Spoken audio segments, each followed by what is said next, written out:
Out with the Q100s, the Mk23, the new guy with new slide design, different type of rotating action, optics ready and enhanced traction, and the old Mk12. You guys saw in the tabletop what those differences are up close. I'm curious if we're going to get any kind of empirical range difference. So I'm out here, quick test. This one's super easy.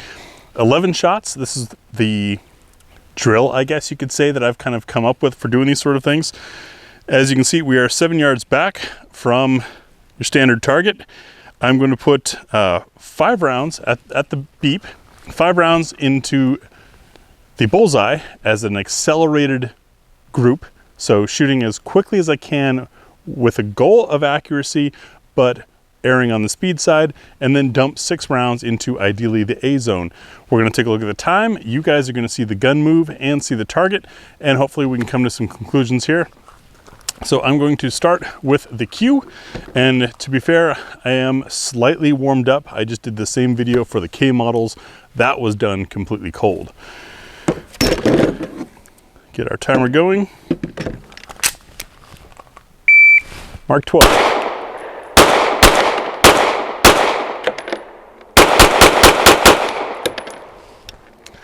All right, that trigger surprised me. That first shot I was not ready for. That was a 658, splits of 0.19. Oh, where we go? Dang it.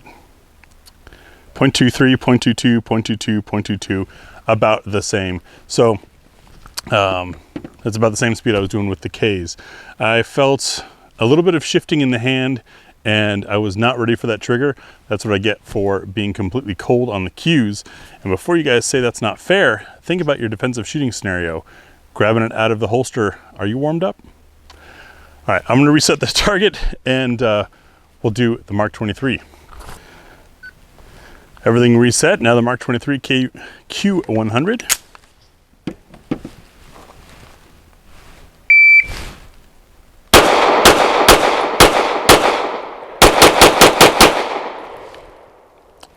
That felt better, even though my group wasn't as great. The 6 in the A zone on the bill drill looked just as good, and that was a 5.52, splits of 0.2.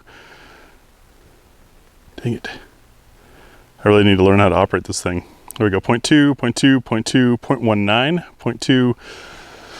So, a little bit quicker, and I can tell you what I felt.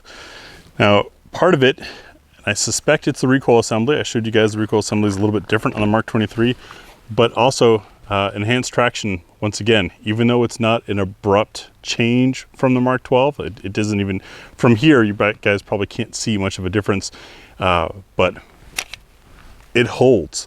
And that leads to a bit of better,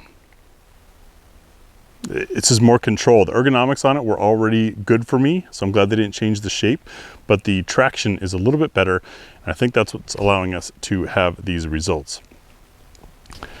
Curious what you guys saw or what your thoughts are. Of course, the best way to do this would be to run this drill multiple times with multiple shooters, making sure everybody's warmed up with that specific gun before they do this run, but I like to keep it real, and so doing it relatively cold, first time, single drill, going for results to see what's going on. So that's, yeah, I think the Mk23s are better. I was worried about them. I was concerned because I like the 12 so much. I think the 23s are better. That's my conclusion. Curious to hear what yours is. Thanks for watching.